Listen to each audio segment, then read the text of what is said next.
जोहार, पहचाना मुझे? मैं हूँ गणना प्रपत्र यानी इन्यूमरेशन फॉर्म। जैसा कि आप सब जानते हैं, झारखंड में SIR की प्रक्रिया शुरू हो चुकी है और 30 जून से 29 जुलाई तक इन्यूमरेशन फॉर्म भरे जाएंगे।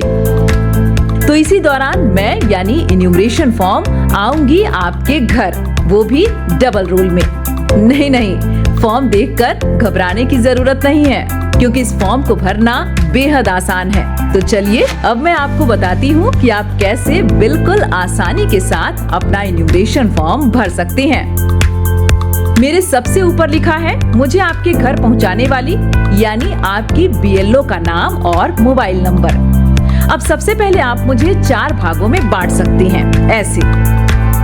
तो सबसे ऊपर वाले पहले भाग में आपको आपकी सारी डिटेल्स मिल जाएंगी, जैसे आपका नाम, EPIC number, address, part number, विधानसभा क्षेत्र और राज्य का नाम। ये जानकारी पहले से ही प्रिंटेड होगी। साथ ही एक यूनिक QR कोड और आपकी पुरानी प्रिंटेड फोटो के ठीक बगल में आपको मिलेगी अपनी नई रंगीन पासपोर्ट साइज फोटो चिपकाने की जगह। और अब बारी है दूसरे भाग की। इस दूसरे भाग में आपको गत SIR की किन की विवरणी भरनी है, ये आपके जन्म तिथि पर निर्भर करता है। आइए जानते हैं कैसे। पहली स्थिति में यदि आपका जन्म 1 जुलाई 1987 से पहले भारत में हुआ है, तो आपको गत SIR में दर्ज सिर्फ स्वयं की विवरणी भरनी है। दूसरी स्थिति में यदि आपका जन्म 1 जुलाई 1987 से लेकर 2 दिसंबर 2004 के बीच भारत में हुआ है, तो आपको अपने माता पिता में से किसी एक की गत SIR में दर्ज विवरणी भरनी है।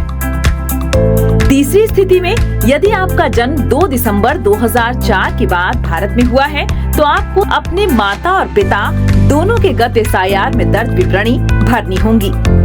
तो पहली स्थिति में जिनका जन्म 1 जुलाई 1987 से पहले हुआ है, वो इन्यूमरेशन फॉर्म के इस हिस्से में अपनी विवरणी इस प्रकार भरेंगे। गत SIR की मतदाता सूची में दर्ज अपना नाम लिखें। इसके बाद एपिक यानी मतदाता पहचान पत्र का सीरियल नंबर अगर उपलब्ध हो तो यहाँ लिखें। रिश्तेदार का नाम वाले कॉलम में अपने पिता का नाम लिखें और नीचे संबंध वाले कॉलम में उनसे अपना संबंध दर्ज करें। अब जिला, राज्य और विधानसभा वाले कॉलम को भरें। इसके ठीक नीचे बनाए गए बॉक्स में आप गत SIR में दर्ज स्वयं का विधानसभा क्षेत्र संख्या, भाग संख्या और क्रम संख्या दर्ज करें।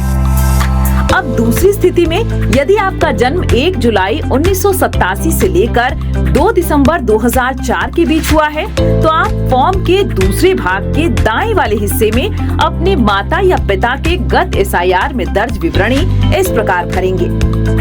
नाम वाले कॉलम में माता या पिता जिनकी भी जानकारी उपलब्ध हो उनका नाम लिखें। यदि उनका एपिक नंबर उपलब्ध हो तो यहाँ लिखें।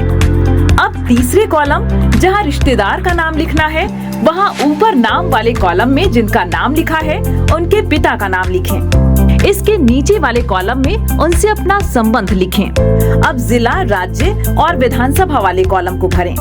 इसके ठीक नीचे बनाए गए बॉक्स में गत SIR में दर्ज उनकी विधानसभा क्षेत्र संख्या, भाग संख्या और क्रम संख्या लिखें। अब तीसरी स्थिति में यदि आपका जन्म 2 दिसंबर 2004 के बाद हुआ है, तो आप फॉर्म के दाएं वाले हिस्से में दी गई जगह को कुछ इस तरह एक लकीर के माध्यम से 2 हिस्से में विभाजित कर लें। अब इनमें पहले वाले हिस्से में अपने पिता और दूसरे वाले हिस्से में अपनी माता की गत SIR से जुड़ी विवरणी इस प्रकार भरें। नाम वाले बॉक्स में एक तरफ पिता और दूसरी तरफ माता का नाम लिखें। एपिक संख्या वाले बॉक्स में अगर उनकी एपिक संख्या उपलब्ध हो तो दर्ज करें।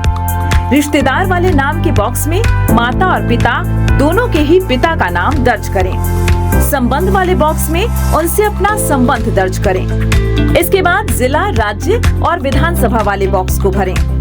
अब इसके ठीक नीचे वाले हिस्से में दिए गए विधानसभा संख्या, भाग संख्या और मतदाता क्रम संख्या के बॉक्स में इस तरह लकीर खींचें और माता और पिता दोनों की गत SIR में दर्ज विवरणी इस प्रकार भरें। विधानसभा क्षेत्र संख्या वाले बॉक्स में गत SIR में दर्ज माता और पिता दोनों की विधानसभा क्षेत्र संख्या लिखें। इसी तरह भाग संख्या और क्रम संख्या में गत SIR में दर्ज माता और पिता दोनों की भाग और क्रमांक संख्या दर्ज करें। अब आते हैं फॉर्म के तीसरे हिस्से में। यहाँ आपको अपनी कुछ सामान्य जानकारियाँ दर्ज करनी होंगी, जैसे अपनी जन्म तिथि, यदि आपका आधार नंबर उपलब्ध हो तो यहाँ लिखें। उसके बाद अपना मोबाइल नंबर और फिर अपने पिता या अभिभावक का नाम, यदि आपके पिता या अभिभावक का मतदाता पहचान पत्र संख्या उपलब्ध हो तो यहाँ लिखें। उसके बाद अपनी माता का नाम लिखें। यदि उनका मतदाता पहचान पत्र संख्या उपलब्ध हो तो आप उसे भी अगले कॉलम में दर्ज करें। यदि आवश्यकता हो तो अगले कॉलम में अपने पति या पत्नी का नाम और उनका मतदाता क्रमांक दर्ज करें। लीजिए, आपने अपना इन्यूमरेशन फॉर्म लगभग भर ही लिया है, लेकिन अभी बाकी है सबसे जरूरी काम। इन्यूमरेशन फॉर्म के चौथे हिस्से में 3 महत्वपूर्ण घोषणाएं लिखी हैं। यदि आप स्वयं अपना इन्यूमरेशन फॉर्म भर रहे हैं तो इसे ऐसे पढ़ें। ऊपर उल्लिखित मतदाता, जो कि मैं स्वयं हूँ, ने किसी अन्य देश की नागरिकता प्राप्त नहीं की है। मैं मतदाता सूची में शामिल होने के लिए आवेदन कर रहा हूँ और ऊपर उल्लिखित नाम, जो कि मैं स्वयं हूँ, किसी अन्य विधानसभा क्षेत्र, संसदीय क्षेत्र में शामिल नहीं हूँ। मुझे पता है कि इस आवेदन के संबंध में उपरोक्त कथन या घोषणा करना जो झूठा है और जिसके बारे में मैं जानता या मानता हूँ कि वह झूठा है या जिसे मैं सच नहीं मानता हूँ, लोक प्रतिनिधित्व अधिनियम 1950 की धारा 31 के अंतर्गत 1 वर्ष तक का कारावास या जुर्माना या दोनों हो सकता है। और यदि आप परिवार के किसी अन्य सदस्य के लिए इन्यूमरेशन फॉर्म भर रहे हो तो इसे ऐसे पढ़ें। ऊपर उल्लिखित मतदाता, जो कि मेरे परिवार का सदस्य है, ने किसी अन्य देश की नागरिकता प्राप्त नहीं की है। मैं मतदाता सूची में शामिल होने के लिए आवेदन कर रहा हूं और ऊपर उल्लिखित नाम, जो मेरे परिवार का सदस्य है, किसी अन्य विधानसभा क्षेत्र, संसदीय क्षेत्र में शामिल नहीं है। मुझे पता है कि इस आवेदन के संबंध में उपरोक्त कथन या घोषणा करना जो झूठा है और जिसके बारे में मैं जानता या मानता हूँ कि वह झूठा है या जिसे मैं सच नहीं मानता हूँ, लोक प्रतिनिधित्व अधिनियम 1950 की धारा 31 के अंतर्गत 1 वर्ष तक कारावास या जुर्माना या दोनों हो सकता है। इस घोषणा को ध्यान पूर्वक पढ़ने के बाद एक बार फिर दर्ज की गई जानकारी को अच्छी तरह जांच लें और अगर सारी जानकारियां सही हो तो सबसे नीचे दाहिनी तरफ दिए गए स्थान में अपने हस्ताक्षर कीजिए। यदि घर का कोई सदस्य अस्थायी रूप से अनुपस्थित हो तो घर का कोई भी वयस्क सदस्य उनका फॉर्म भर सकता है। लेकिन यहाँ ये बात ध्यान देने की है कि हस्ताक्षर करते समय मतदाता से अपने संबंध की जानकारी अवश्य दें। देखा कितना आसान है इन्यूमरेशन फॉर्म भरना। यही नहीं, इससे भी आसान है इन्यूमरेशन फॉर्म जमा करना। 2 प्रतियों में मिले इन्यूमरेशन फॉर्म को भरने के बाद एक प्रति बीएलओ को दे दें और दूसरी प्रति में इसकी रिसीविंग जरूर ले लें। रिसीविंग वाले प्रति को अपने पास सुरक्षित रख लें। बस हो गया। और एक बात, इन्यूमरेशन फॉर्म भरने में देर न करें। फॉर्म मिलते ही जितनी जल्दी हो सके इसे भरकर जमा करें। इन्यूमरेशन फॉर्म के साथ कोई भी दस्तावेज नहीं देना है। सिर्फ पात्र भारतीय नागरिक ही इन्यूमरेशन की इस प्रक्रिया में भाग ले सकते हैं।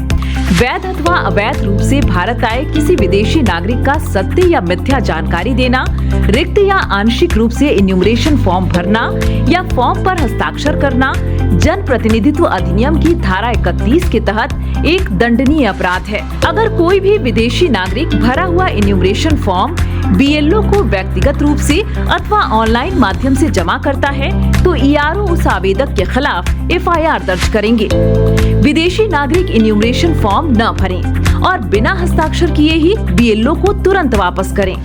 एसआईआर की प्रक्रिया से हमारी मतदाता सूची होगी एकदम शुद्ध और सटीक। तो इस अभियान में आप भी अपना योगदान दें और जागरूक मतदाता का कर्तव्य निभाएं।